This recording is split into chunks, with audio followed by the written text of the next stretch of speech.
भैया आप धीरेन्द्र शास्त्री को तो जानते होंगे, पर्चियां निकालते और लोगों के दुख हरते हैं, उनकी समस्या बता देते हैं। चलिए कोई बात नहीं, एक नया फॉर्मूला लेकर के आए। पहले हिंदू राष्ट्र हिंदू राष्ट्र हिंदू राष्ट्र बनाएंगे, लेकिन अभी ये कह रहे हैं कि हम पहले हिंदू राष्ट्र नहीं, पहले अपना एक हिंदू गांव बनाएंगे और उस गांव में खास ये होगा कि गैर मुस्लिमों का प्रवेश वर्जित होगा। मतलब गैर मुसलमान नहीं आ सकता, चाहे सिख हो, चाहे ईसाई हो, चाहे मुसलमान हो, या जैन हो, बौद्ध हो, कोई भी हो, एंट्री तक नहीं हो सकती है।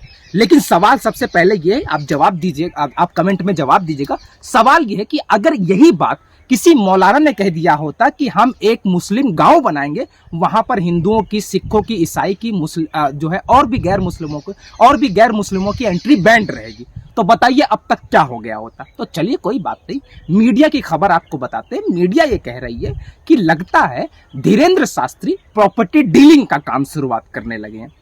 धीरेन्द्र शास्त्री हिंदू गांव बना रहे हैं, मानो ऐसा लगता है कि प्रॉपर्टी डीलिंग वाला वर्क स्टार्ट कर दिया। अब उसमें खास क्या, ये मैं आपको बताता हूँ। सबसे पहले हिंदू गांव के अंदर 3 श्रेणियों के घर होंगे। अब कौन कौन से कैटेगरी के होते हैं ये मैं आपको बताता हूँ। पहली कैटेगरी में आपको बताता हूँ, भूतल पर घर की कीमत 17 लाख रुपए होगी। भूतल पर जो होगा घर जो बनाएंगे उस पर 17 लाख रुपए आपको देना पड़ेगा।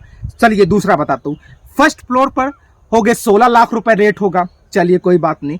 और जो दूसरे फ्लोर पर होगा उसका 15 लाख रुपए, 15 लाख रुपए आपको देना पड़ेगा। अब सुनिए, आगे सुनिएगा, 5 लाख रुपए एडवांस पेमेंट देना होगा आपको, ठीक है। बाकी का पैसा किस्तों पर हर महीने देना होगा। ऐसा ही तो हमारे यहाँ के प्रॉपर्टी डीलर करते हैं, कुछ पैसा दे दो, रहने लगो, अपना कब्जा ले लो, और जब पैसा पूरा हो जाए तो रजिस्ट्री करा देंगे। यही तो धीरेन्द्र शास्त्री जी कह रहे हैं ना।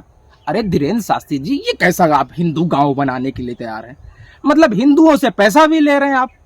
अरे आप फ्री में बांटिए, गांव बनाइए। और मैं आपको बता दूं, आप कह रहे हैं हिंदू गांव हिंदू गांव, हमारे आसपास कितने ऐसे गांव हैं जहां पर हिंदू गांव है, जहां पर एक भी मुसलमानों का, एक भी सिखों का और एक भी ईसाइयों का घर नहीं है। आपको शायद पता नहीं है, लेकिन फिर भी आप बना रहे हैं तो शुभकामनाएं। लेकिन मेरी हुकूमत से सिर्फ और सिर्फ एक छोटा सा सवाल है कि अगर यही बात मुसलमानों ने कह दी होती तो फिर उसके साथ क्या हुआ था। खैर, शुभकामनाएं दीजिए धीरेन्द्र शास्त्री को, वो हिंदू गांव बनाने वाले हैं।